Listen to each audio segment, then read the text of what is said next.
السلام علیکم ورحمۃ اللہ وبرکاتہ۔ الحمد للہ رب العالمین والعاقبۃ للمتقین والصلاۃ والسلام علی سید المرسلین، اما بعد، اعوذ باللہ من الشیطان الرجیم، بسم اللہ الرحمن الرحیم۔ الیوم اکملت لکم دینکم واتممت علیکم نعمتی ورضیت لکم الاسلام دینا۔ میرے دینی بھائیو، بزرگوں اور دوستو، اللہ رب العالمین کا شکر ہے، اس نے ہمارے پاس سب سے بہتر دین اسلام عطا فرمایا، جس دین کی تکمیل کی شہادت قرآن مجید ہے، الیوم اکملت لکم دینکم۔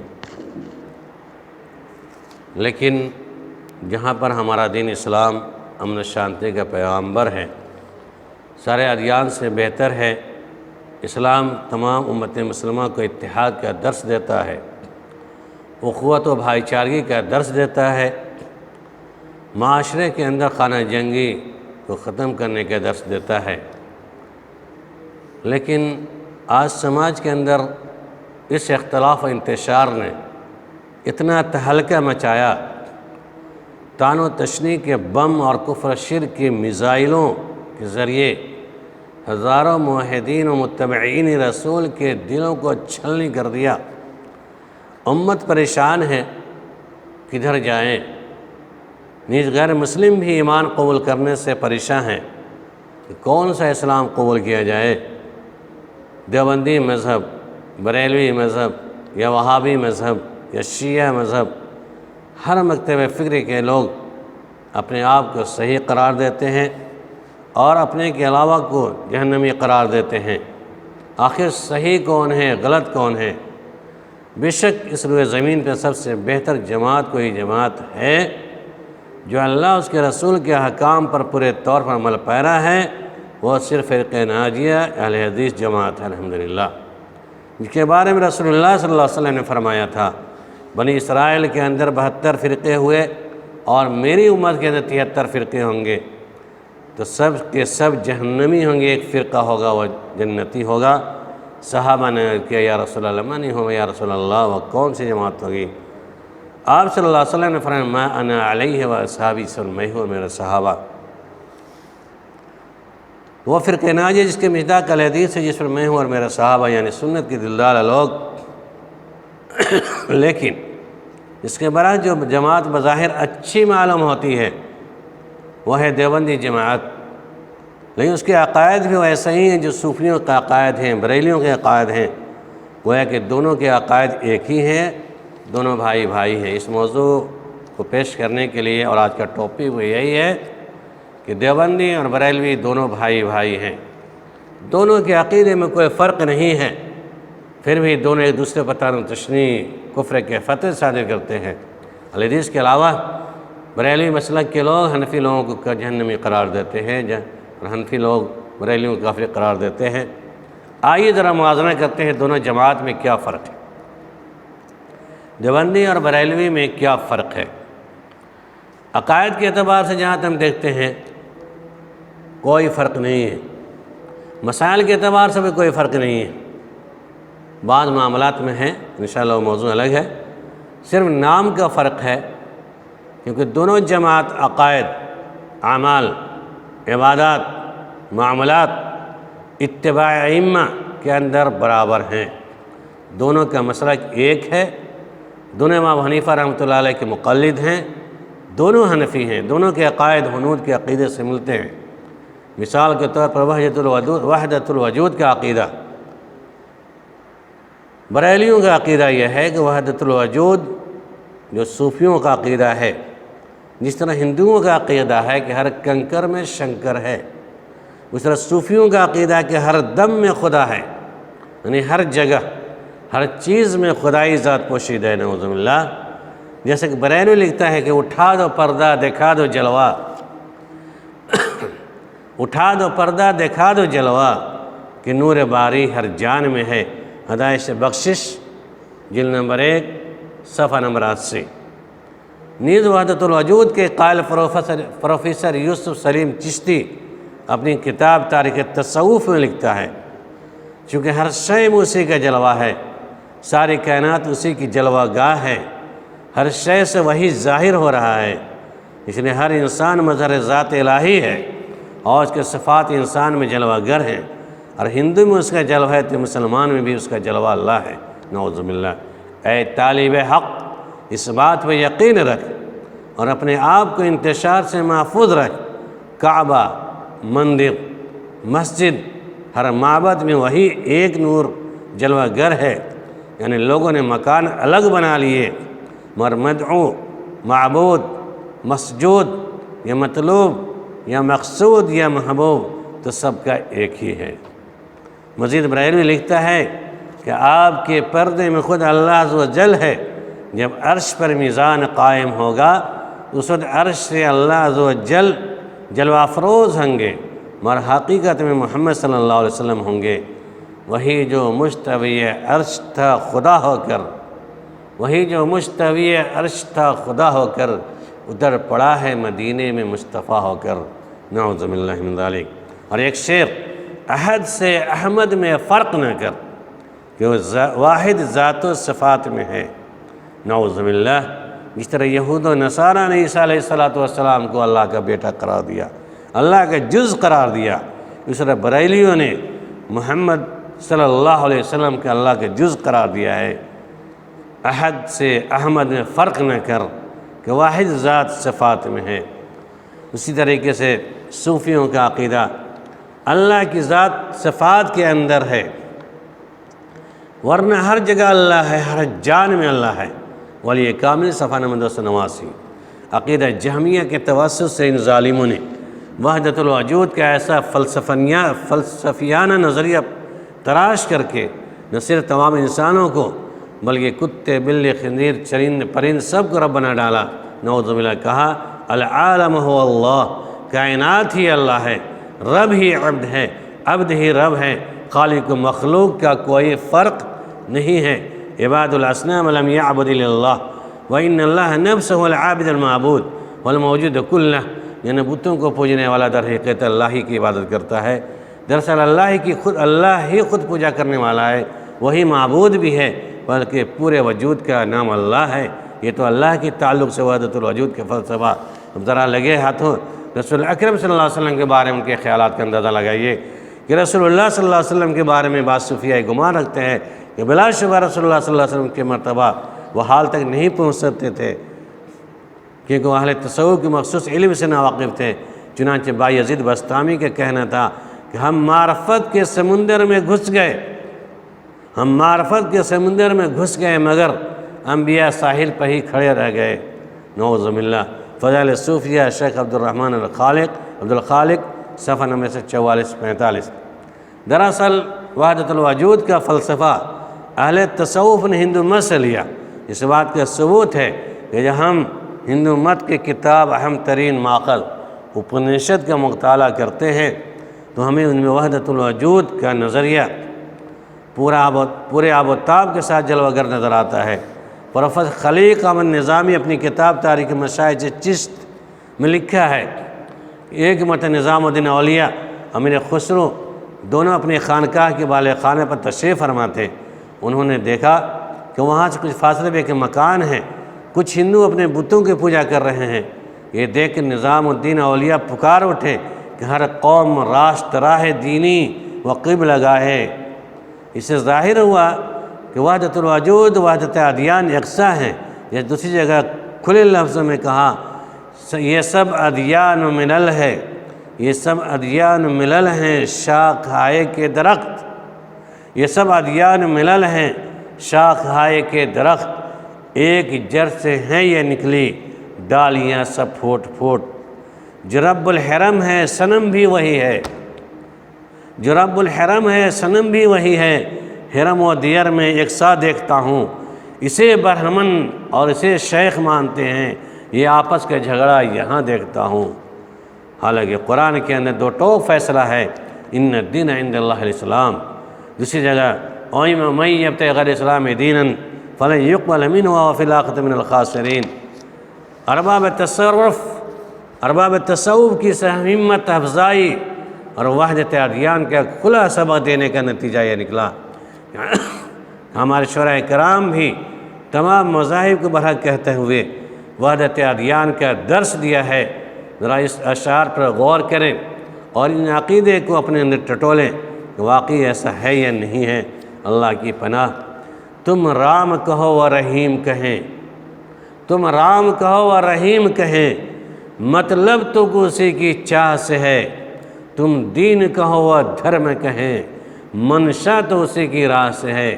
تم عشق کہو و پریم کہیں، مطلب تو اسی کی چاہ سے ہے۔ وہ یوگی ہو تم سالک ہو، مقصود دل آگاہ سے ہے۔ کیوں لڑتا ہے ملک بندے، یہ تیرے خام خیالی ہے۔ پیڑ کی جڑ تو ایک وہی، ہر مذہب ڈالی ڈالی ہے۔ تکبیر کا مطلب جو کچھ ہے، ناقوس کا منشا بھی ہے وہی۔ تکبیر کا مطلب جو کچھ ہے، ناقوس کا منشا بھی ہے وہی۔ تم جس کو نمازیں کہتے ہو، ہندو کے لیے پوجا ہے وہی۔ استغفر اللہ۔ وحدت ادیان کے ایک پنڈت سندر لال اپنی گیتا کتاب، گیتا اور قرآن کے سر ورق پر ایک صوفی بزرگ خوب اللہ شاہ قلندری کا قول نقل کیا۔ حق یہی ہے کہ ایک ہی حقیقت کی آواز ساری دنیا میں گونج رہی ہے۔ گیتا ہندوستان کا قرآن ہے اور قرآن عرب کی گیتا ہے۔ دلیل حوالہ دین کا تصور، قرآن تصور، صفحہ نمبر 161۔ نعوذ باللہ، گیتا ہندوستان کا قرآن ہے اور قرآن عرب کی گیتا ہے۔ نعوذ باللہ، استغفر اللہ۔ گویا وحدت الوجود کے سلسلے میں بریلیوں اور صوفی اور ہندوؤں کا عقیدہ برابر ہے۔ اس طرح حنفیوں کا عقیدہ بھی ملتا جلتا ہے، جن کی کتابوں سے ثابت کر رہا ہوں۔ ملاحظہ کر بھی بالخصوص حنفی بھائی اپنے آپ کو اہل سنت کا لیبل لگانے والے، کہ اپنے اہل سنت الجماعت کے عقیدے کا ملاحظہ کیا آپ لوگوں نے۔ اللہ کی پناہ ایسے عقیدے سے اللہ محفوظ رکھے۔ اب دونوں کی مماثلت، برابری کیسے ثابت ہوگی؟ اس دیوبندی عقیدے کے بارے میں وحدت الوجود کا عقیدہ دیکھیے۔ عبدالقدوس گنگوہی رحمۃ اللہ علیہ جو تصوف کے سلسلے صابریہ کے مرتب وہ داعی اور دیوبندی مکتب فکر کے امام اور پیشوا ہیں۔ مولانا رشید احمد گنگوہی، اشرف علی تھانوی، حاجی امداد اللہ مہاجر مکی کے شیخ الشیوخ ہیں۔ گنگو کے شیخ عبدالقدوس نے اعلان کیا، انسانوں کے درمیان اہل ایمان و کافر، گنہگار و دیندار، گمراہ و راستی پسند، پاک و ناپاک وغیرہ تقسیم بے معنی کیوں؟ اس لیے کہ سب ایک ہی باغ کے پھول ہیں۔ حوالہ ماہنامہ دارالعلوم دیوبند، جنوری 1982، پروفیسر خلیق احمد نظامی۔ استغفر اللہ۔ اہل ایمان کافر برابر ہے، گناہگار پاک ناپاک سب برابر ہے، پھر تقسیم کیوں؟ ہو جاؤ ایک کی طرح رہ جاؤ۔ مولانا زکریا قاسم نانوتوی رحمۃ اللہ علیہ قول نقل کرتے ہیں، رہا جمال پر تیرے حجاب بشریت، رہا جمال پر تیرے حجاب بشریت، نہ جانا کون ہے پوچھ لے کس نے۔ اسی طرح حسین بن منصور حلاج کے بارے میں مولانا زکریا صاحب رقم تراز ہیں کہ دی گئی منصور کو فارسی ادب کے تخت پر، دی گئی منصور کو فارسی ادب کے تخت پر، تھا ان الحق، حق تھا مگر لفظ گستاخانہ۔ منصور بن حلاج نے حق ان الحق کا جو دعویٰ کیا تھا وہ دعویٰ صحیح تھا، لیکن گستاخی کر گیا۔ استغفر اللہ۔ منصور کے دعویٰ ٹھیک تھا، وہ یقیناً حق تھا، اس کے ساری باتیں تھیں مگر گستاخی کر گیا۔ اور ایک واقعہ اس سے یہ بھی ثابت ہوتا ہے کہ اللہ کی ذات ہر نفس میں ہے، ہر چیز میں ہے، یہاں تک اللہ کو زانی بھی ٹھہرایا جا رہا ہے۔ نعوذ باللہ۔ حنفی کتابوں میں بہت بڑا المیہ یہ ہے، اور تذکرۃ الرشید اس کے اندر آپ دیکھ سکتے ہیں، کتاب موجود ہے ہمارے پاس۔ واقعہ یہ ہے کہ ضامن جلال آبادی کی سہارنپور میں بہت سی رنڈیاں تھیں۔ ایک بار سہارنپور میں کسی رنڈی کے مکان پر ٹھہرے ہوئے تھے، سب مریدنیاں اپنے میاں سے ملنے کے لیے آئی، زیارت کے لیے حاضر ہوئی۔ ایک رنڈی نہیں آئی، میاں سے یہی جملہ ہے، میں استعمال کر رہا ہوں امانت دیانتداری کے ساتھ۔ میاں صاحب بولے، فلانی ابھی تم کیوں نہیں آئی؟ اس کو بلایا گیا، نہیں آ رہی تھی، پھر بلایا گیا، پھر بعد میں آئی تو پوچھا، ابے شرماتی کیوں ہو، تم آئی کیوں نہیں؟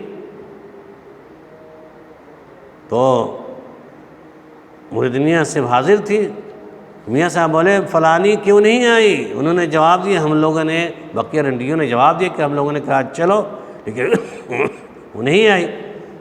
میاں صاحب بولے فلانی کیوں نہیں؟ میاں صاحب نے کہا جاؤ اسے ہمارے پاس لے کر کے آؤ، ضرور لے کر کے آؤ۔ چنانچہ وہ لائی گئی۔ میاں صاحب پوچھتے ہیں ابے تم کیوں نہیں آئی؟ وجہ کیا ہے؟ پیر کی زیارت کرنے کے لیے تمہیں آنا تھا، کیوں نہیں آئی؟ ابھی کیوں نہیں آئی تم؟ اس نے کہا حضرت بدکاری کی وجہ سے، رسیاہی کی وجہ سے زیارت کو آتی ہوئی شرماتی ہوں۔ میاں صاحب بولے بھی تم شرماتی کیوں ہو؟ کرنے والا کون، کرانے والا کون؟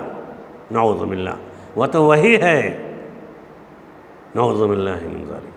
تو رنڈی جواب سن کر آگ بگلا ہو گئی اور کہا اگرچہ میں بدکار ہوں، سیاہکار ہوں، بدکار ہوں، ایسے پیر کے منہ پر پیشاب بھی نہیں کرتی۔ میاں صاحب شرمندہ ہو گئے۔ اس واقعہ سے پتہ چلا کہ اللہ کی ذات ہر چیز میں ہے، نعوذ باللہ۔ ہر کام کرنے والا کون، کرانے والا کون؟ اللہ ہی ہے، یعنی زناکاری کرنے والا اللہ، نعوذ باللہ، کرانے والا استغفر اللہ، لا حول ولا قوة الا باللہ، استغفر اللہ۔ اللہم اعفنا من هذه العقائد الفاسدہ۔ اللہ رب العالمین ہم تمام لوگوں کے اس فاسد عقیدے سے، وحدت الوجود یا وحدت ادیان کے عقیدے سے بچنے کی توفیق عنایت فرماوے، اور دونوں حضرات صوفی ہوں، بزرگ ہوں، بریلوی، حنفی ہوں، اس وحدت الادیان، وحدت الوجود کے عقیدے میں برابر ہیں۔ الحمدللہ اللہ کے فضل سے علیہ الصلاۃ اس سے پاک و صاف ہیں کہ اللہ کی ذات ایکتا ہے، برتر ہے، اس کے مقابلے میں کوئی انبیاء، اولیاء، فرشتے، بزرگ نہیں آ سکتے ہیں۔ دین ہمارا مرتبہ بلند ہے اور دوسرے دین ہمارے لیے نزدیک قابل قبول نہیں ہے۔ اللہ رب العالمین ہمیں اور آپ کو تمام لوگوں کو صحیح عقیدے کے ساتھ زندگی گزارنے کی توفیق عنایت فرمائے۔ اسی طریقے سے دوسرا عقیدہ، پہلا عقیدہ میں نے بتایا ہے وحدت الوجود کا، وحدت الادیان کا، دونوں کے کتابوں کے حوالے سے، حنفی مذہب اور بریلوی مسلک کے کتابوں کے حوالے سے میں نے باتیں رکھی ہے، جسے ضمن چند اشعار تھے۔ اسی طرح دوسرا عقیدہ حلول کا عقیدہ، بریلویوں کا عقیدہ ہے کہ اعلیٰ حضرت احمد رضا خان بریلوی لکھتے ہیں حضور پرنور سیدنا غوث اعظم رضی اللہ تعالیٰ عنہ حضور صلی اللہ علیہ وسلم کے وارث کامل و نائب تامہ و آئین ذات میں ہیں۔ حضور پرنور صلی اللہ علیہ وسلم اپنی جمیع صفات، جمال و جلال و کمال و افضال کہ ان میں متجلی ہیں، جس طرح ذات احدیت ما جملہ صفات، اس طرح اللہ تعالیٰ عز و جل آئین محمدی میں تجلی فرما ہے۔ اس طرح غوث اعظم رحمۃ اللہ علیہ رضی اللہ عنہ میں اسی طرح غوث اعظم رضی اللہ عنہ میں محمد صلی اللہ علیہ وسلم تجلی فرمائے، نعوذ باللہ۔ بریلویوں کا عقیدہ ہے کہ حضور صلی اللہ علیہ وسلم اللہ کے جز سے ہیں، صفات میں، جلال و کمال میں، فضائل میں۔ اللہ کے نبی صلی اللہ علیہ وسلم اللہ کی ذات متجلی ہیں۔ اسی طریقے محمد صلی اللہ علیہ وسلم غوث اعظم رضی اللہ عنہ میں تجلی فرما ہے، یعنی حلول کر گئے۔ یہ صوفیوں کا عقیدہ ہے، یہ شرکیہ عقیدہ ہے کہ اللہ کسی میں حلول نہیں کرتا، وہ اکیلا ہے، قل اللہ احد اللہ الصمد۔ یہود و نصارہ بھی حلول کے قائل تھے، ان کے نزدیک اللہ تعالیٰ اپنے مقرب بندوں جیسے عزیر علیہ السلام، عیسیٰ علیہ السلام وغیرہ میں حلول کر گئے، نعوذ باللہ۔ تو صوفیوں کا بھی عقیدہ ہے کہ حلول کا عقیدہ، طلسمانی کا عقیدہ ہے کہ ہر چیز اللہ ہے، کوئی شے کذب باطل نہیں۔ ایک تلمسانی نے کہ گزر ایک خارش زدہ مرے ہوئے کتے پر ہوا، اس شخص نے تلمسانی سے پوچھا کہ یہ بھی اللہ ہے؟ تلمسانی نے جواب دیا کہ کیا کوئی چیز اللہ سے باہر بھی ہے؟ ہاں، یہ سب اللہ ہے، نعوذ باللہ، لعنت اللہ علیہ الکاذبین۔ یہ تلمسانی کا سب سے بڑا فاسقانہ جملہ۔ اہل تصوف، اہل بزرگ، اور ایک بزرگ سلطان العاشقین کے معزز لقب سے یاد کیے جاتے ہیں، ابن فارض مسعود نے تقریباً 800 اشعار کا ایک قصیدہ لکھا، جس میں تحریر فرماتے ہیں عرب کی مشہور معشوقائیں لیلا، لبنہ، عزہ وغیرہ یہ سب ذات الہی ہیں، نعوذ باللہ۔ اللہ تعالیٰ ان سب فانی معشوقوں کی شکل اختیار کر لی ہے، نعوذ باللہ من ذالک۔ اسلام میں بدعت و ضلالت کے محرکات، صفحہ نمبر 202۔ عاشق و معشوق سب برابر ہیں، سب میں اللہ کی ذات حلول کر گئی، نعوذ باللہ، استغفر اللہ۔ یہ صوفیوں کا عقیدہ ہے۔ الصوفی اسلام کو ڈبانے میں سب سے بڑا رول ادا کیا۔ اب رہی بات یہ صوفیوں کا عقیدہ کہ اللہ ہر چیز میں ہے، حلول کر گئے ہیں۔ دیوبندیوں کا عقیدہ ملاحظہ فرماتے ہیں حق سبحانہ و تعالیٰ جو حقیقتاً ہر جمال و حسن کا منبع ہے، حقیقتاً دنیا میں کوئی جمال ان کے جمال کے علاوہ نہیں ہے، پورے دنیا میں اللہ ہی کا جمال ہے، جیسا کہ سید صاحب کے اندر اللہ کی ذات کی تجلی تھی، استغفر اللہ۔ اشرف السوانح صفحہ نمبر 330۔ مولانا اشرف علی تھانوی لکھتے ہیں کہ کاملین میں ایک درجہ ہے ابو الوقت کو جس وقت چاہے تجلی کو اپنے اوپر وارد کر لیں۔ کذا سمیت مرشدی، عجیب نہیں کہ شاہ صاحب نے اپنے اوپر اس وقت اپنے اوپر جبار کی تجلی کو وارد کیا ہو۔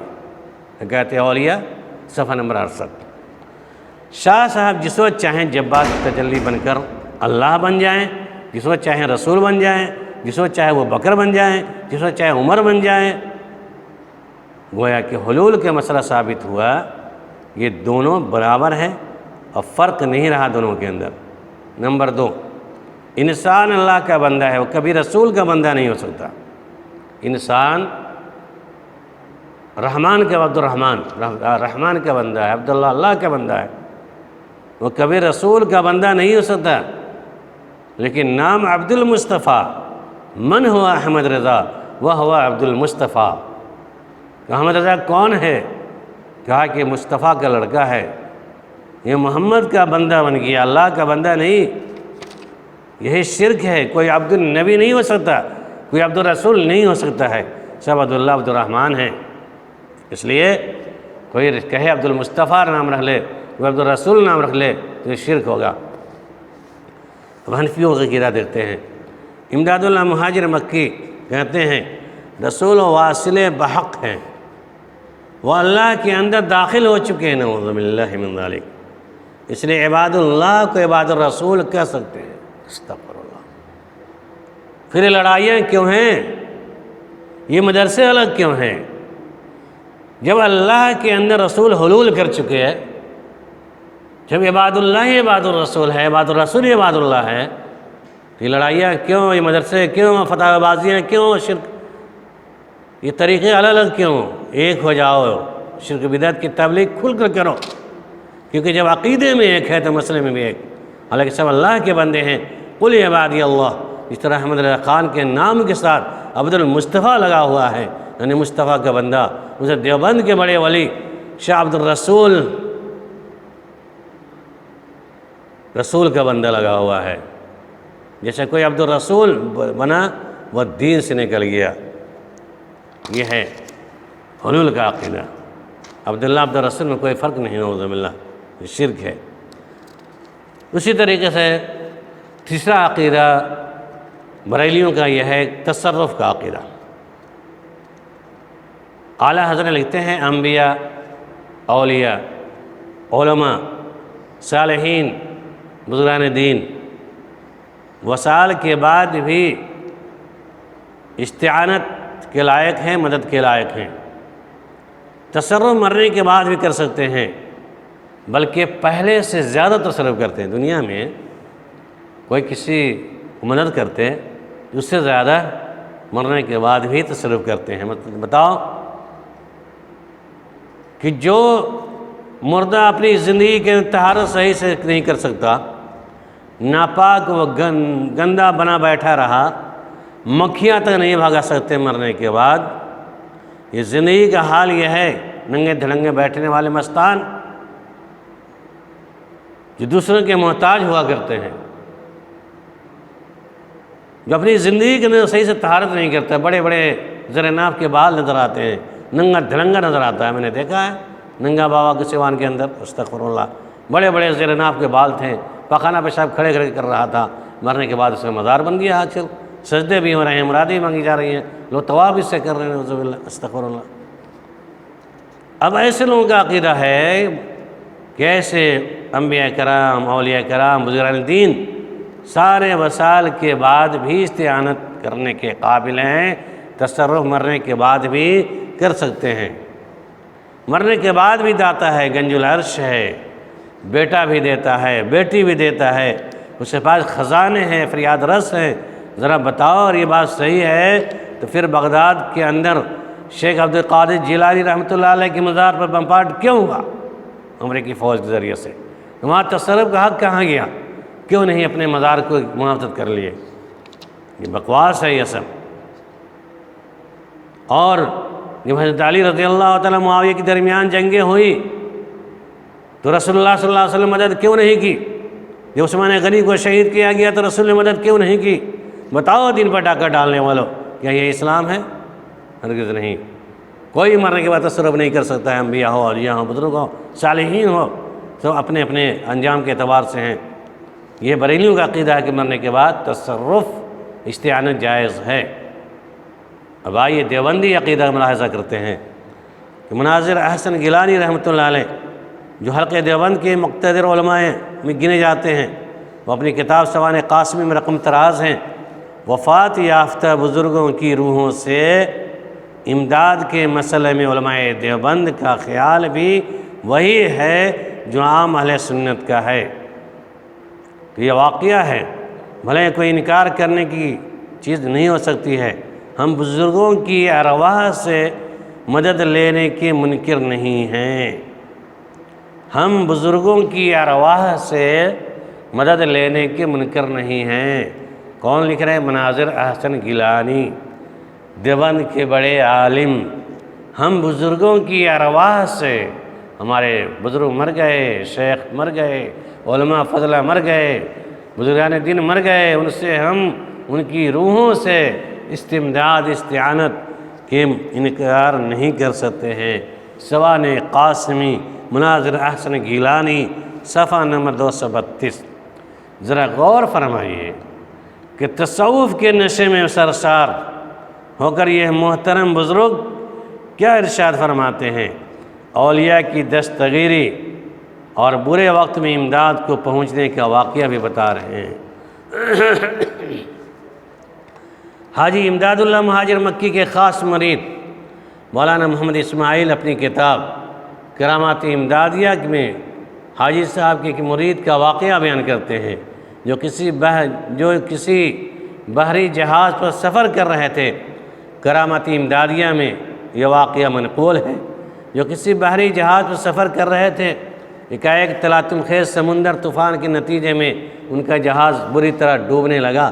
قریب تھا کہ موجوں کے ہولناکی تصادم کی وجہ سے پاش ہو جاتے۔ اس کے بعد خود راوی کی زبانی سنیے، انہوں نے لکھا کہ مرنے کے سوا کوئی چارہ نہیں ہے، تو اسے مایوسانہ حالت میں گھبرا کر اپنے پیر کی طرف خیال کیا، یعنی سمندر کے اندر جہاز جب ڈوبنے لگا تو کہا اس وقت اچھا موقع ہے، پیر صاحب کی طرف استعانت کے طلبگار ہوتے ہیں، اس تلاطم خیز سمندر کے فتنے سے بچانے کے لیے آج ضرورت ہے کہ ہم اپنے پیر صاحب کو کیوں نہیں یاد کر لیں۔ لہذا انہوں نے جب یہ دیکھا کہ مرنے کے سوا کوئی چارہ نہیں ہے تو مایوسانہ حالت میں گھبرا کر اپنے پیر کی طرف خیال کیا، اور اس وقت زیادہ کون سا وقت خیال کیا، پیر صاحب کی طرف کہا اس وقت سے زیادہ اور کون سا وقت ہوگا امداد کا؟ اللہ تعالیٰ سمیع و بصیر ہے، قادر مطلق ہے۔ اتفاق سے جہاز گھر سے نکل گیا اور تمام لوگوں کو نجات ملی۔ ادھر ایک قصہ پیش آیا، ادھر اگلے روز مخدوم بابا جہاں اپنے خادم سے بولے ذرا میری کمر تو دیکھو، نہایت درد کرتی ہے۔ یعنی جیسے ہی مرید نے خیال کیا پیر صاحب کی طرف کہ آج جہاز کو سمندر سے بچانے میں سوائے پیر کی کوئی ہستی نہیں ہے، چنانچہ ہم نے پیر کا نام تصور میں لیا، خیال میں لیا، پیر صاحب سمندر کی بوٹ کو بچانے کے لیے پہنچ گئے اور اپنی کمر لگا کر کے جہاز کو باہر نکال دیا۔ استغفر اللہ۔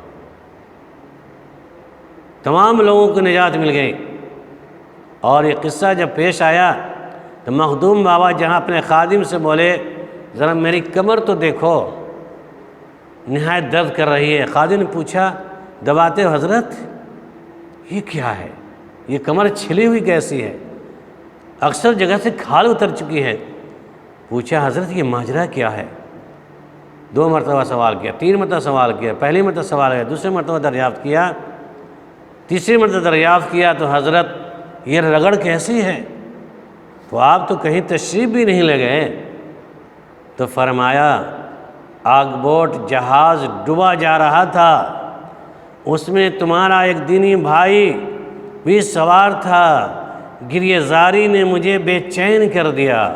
اس مرید کے گریہ زاری نے ڈوبتے ہوئے سمندر کے اندر اس نے میرا نام لیا، تصور کیا، اس کی بے چینی نے مجھے بے چین کر دیا، اور میں آگ بوٹ کو، جہاز کو کمر کا سہارا دے کر اوپر اٹھایا۔ جب آگے چلا تو بندگان نے اللہ کو نجات ملی، اس بندے کو نجات مل گئی ہے، لہذا اسی زور لگانے کی وجہ سے میری کمر چھل گئی ہے۔ مگر اس کا ذکر کبھی نہ کرنا۔ کرامات امدادیہ صفحہ نمبر 18۔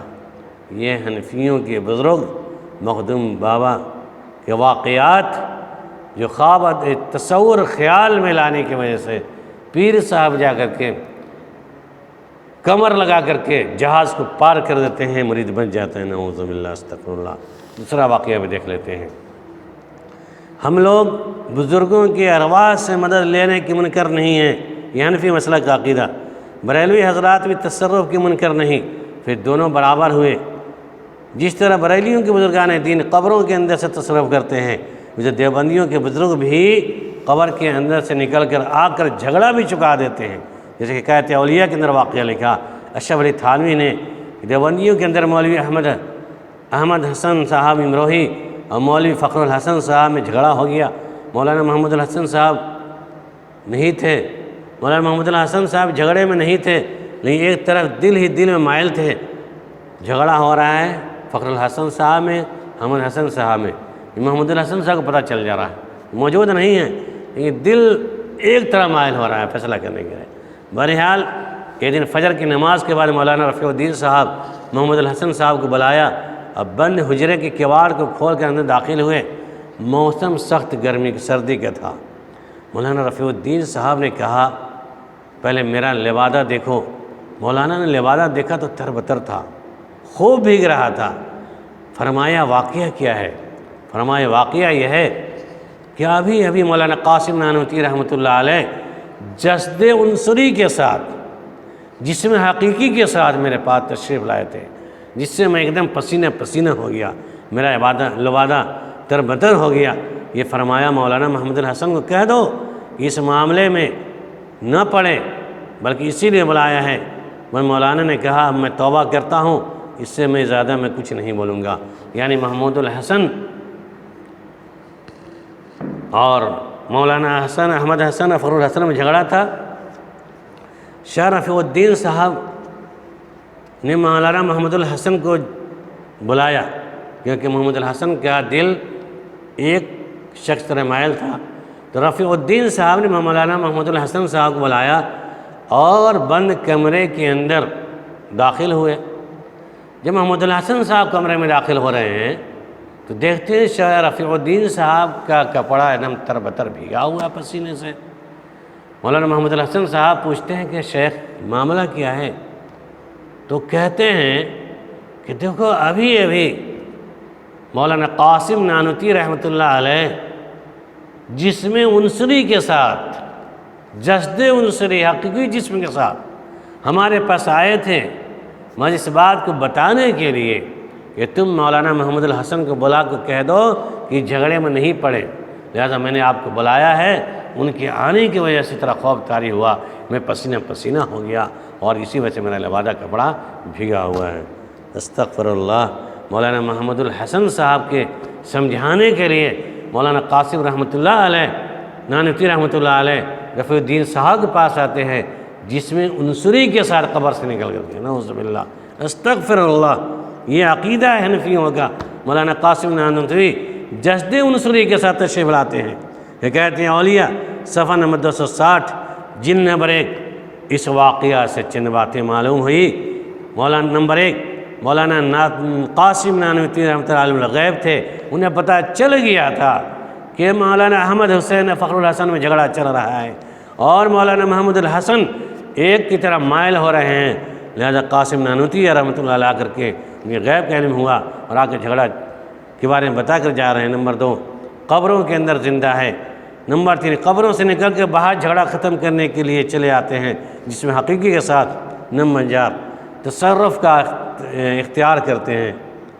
یہ ہے حنفیوں کے بہت بڑے علامہ کا عمل، یہ تصرف کے اختیار رکھنے والے، اور اس طرح بہت ساری مثالیں ہیں۔ اسی طریقے سے ایک اور عقیدہ دیکھتے ہیں کہ تصرف کا اختیار کرنے والے،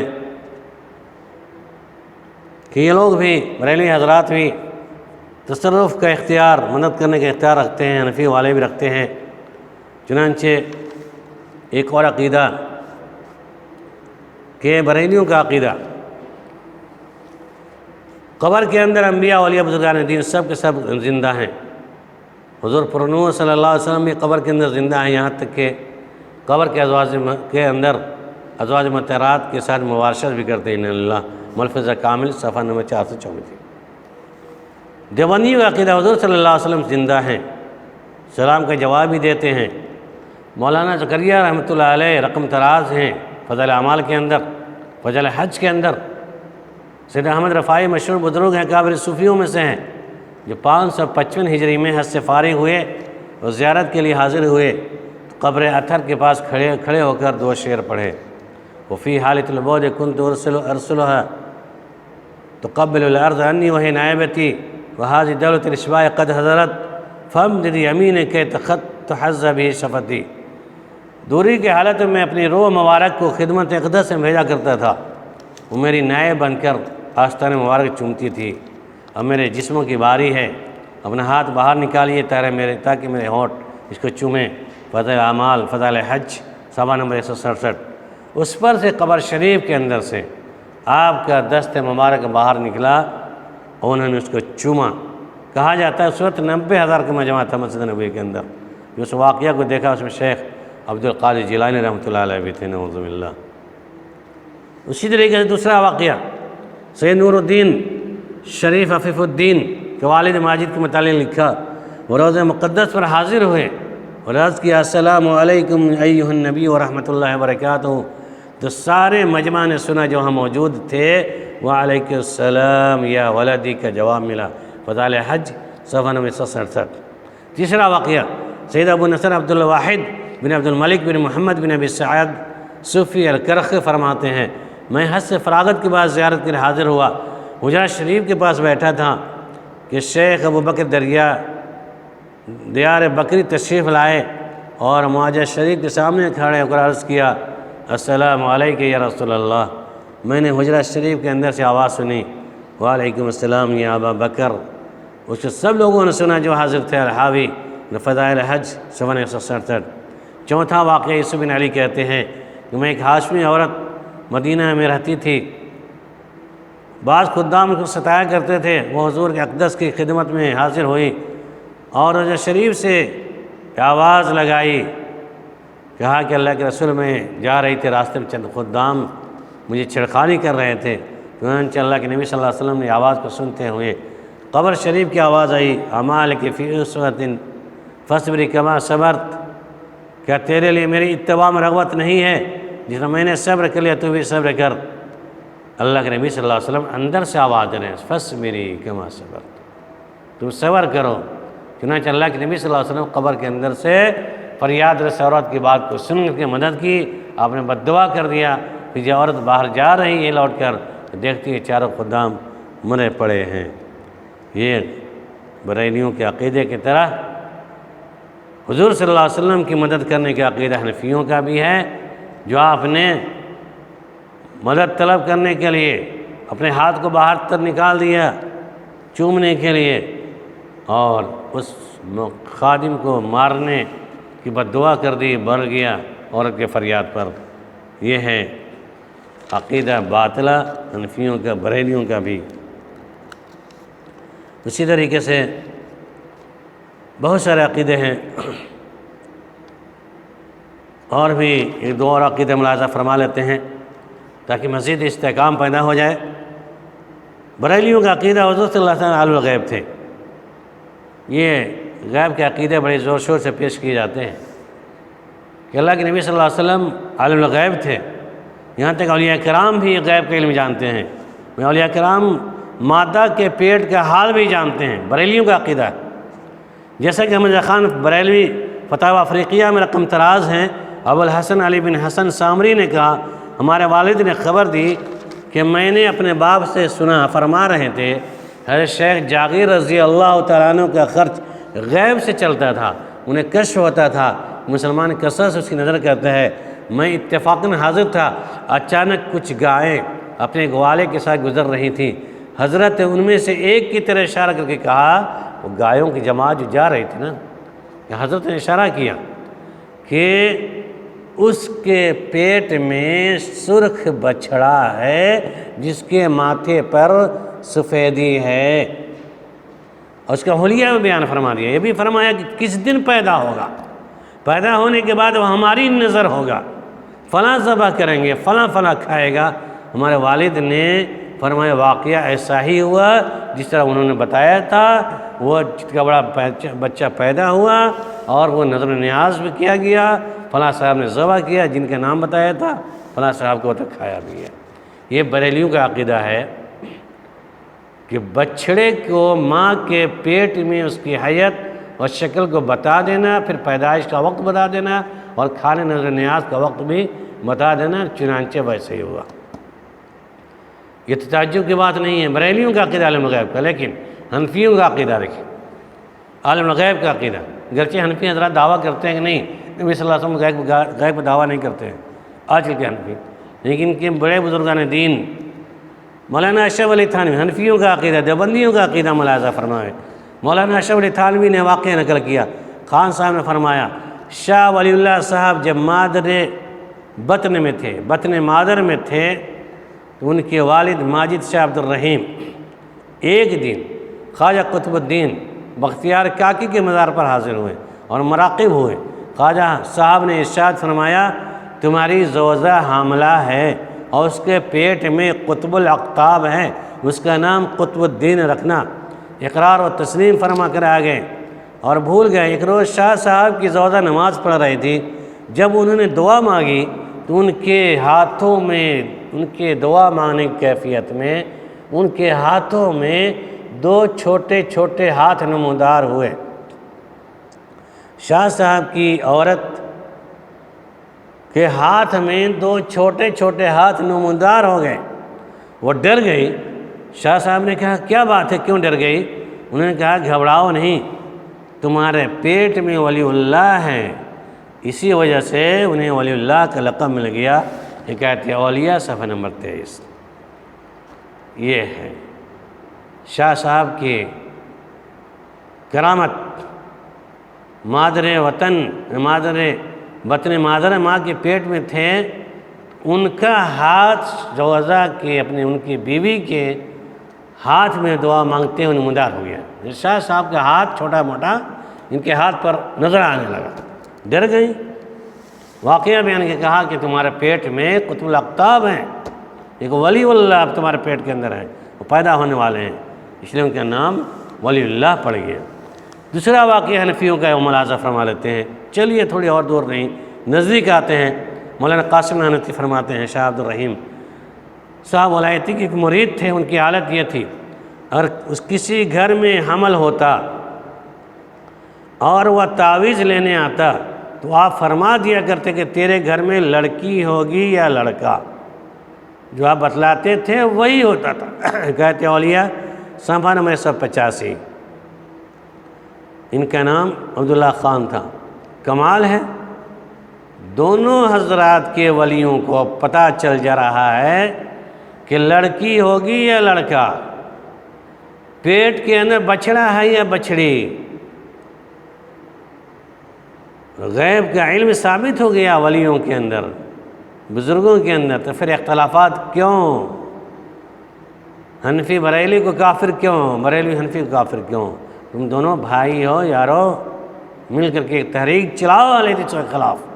جو چلاتے ہو علیہ حدیث کوئی مسئلہ بیان کرتا ہے، اس بطلان باطل عقیدے کی تردید کرتا ہے، اس وقت تم ایک مل جاتے ہو، لڑائی لڑنے پر تیار ہوتا ہو۔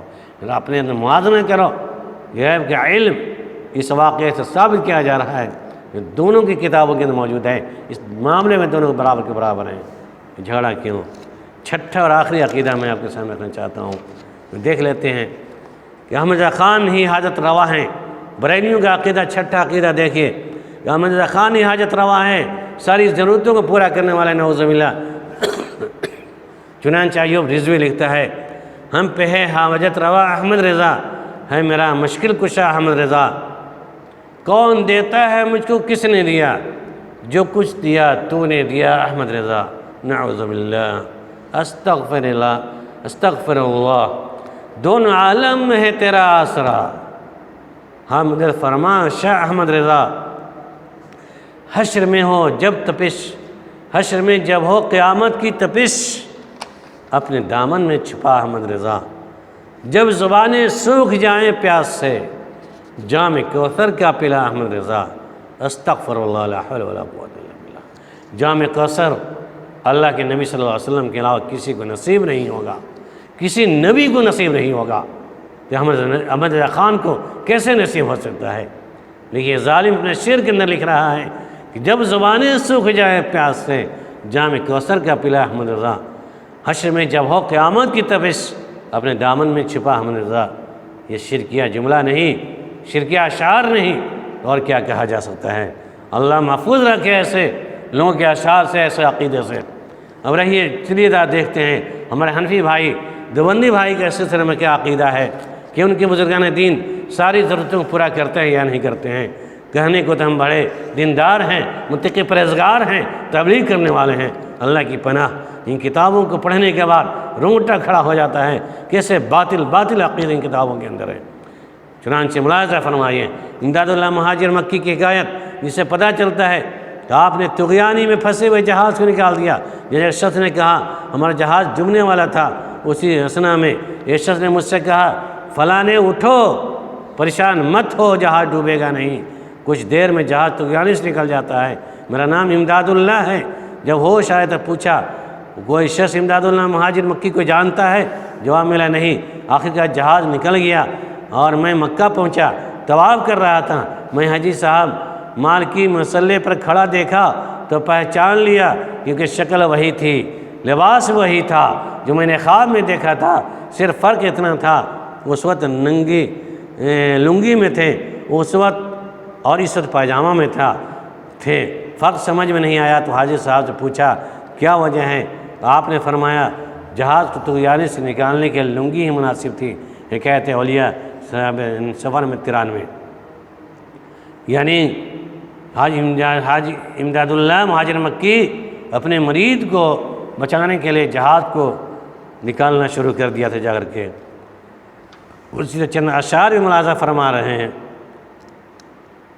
حاجت روا کے سلسلے میں امداد اللہ مہاجر مکی یا نور محمد کے بارے میں لکھتے ہیں، تم ہوئے نور محمد خاص محبوب خدا، تم ہوئے نور محمد خاص محبوب خدا، اس کی سن کر یہ باتیں کانپتے ہیں دست پا، آسرا دنیا میں تیری ذات کا ہے، آسرا دنیا میں صرف تیری ذات کا، تم سوا اوروں سے ہرگز نہیں کچھ التضا، جس وقت قاضی ہو خدا دامن پکڑ کر یوں کہوں گا برملا، اے نور محمد وقت ہے صرف امداد کا، امداد کا، نعوذ باللہ من ذالک۔ بریلوی احمد رضا خان کو حاجت رضا تصور کرے، اور امداد اللہ محجر مکی نور محمد کو اپنا حاجت روا تصور کرے، دونوں کے شرک برابر ہو سکتے ہیں، کوئی غلط نہیں ہو سکتا ہے۔ بہرحال اور بھی بہت سارے اشعار ہیں، چند اشعار عبد القادر جیلانی رحمۃ اللہ علیہ کے نمونہ کے طور پر کہ ہے خدا کی فضل سے ہم پر ہے سایہ غوث اعظم کا، ہمیں دونوں جہاں میں ہے سہارا غوث اعظم کا، ہماری لاج کس کے ہاتھ ہے بغداد والے کی، بلائیں ٹال دینا کام کس کے غوث اعظم کا، جہاز تاج نہ گرداب سے فوراً نکل آیا، وظیفہ جب پڑھا انہوں نے یہ غوث اعظم کا۔ بہت سارے اشعار ہیں، نعوذ باللہ استغفر اللہ۔ اللہ رب العالمین ہمیں تمام غلط عقیدے باطل عقیدے سے محفوظ رہنے کی توفیق عنایت فرماوے، صحیح عقیدے سے زندگی گزارنے کی توفیق عطا فرمائے، آمین ثم آمین۔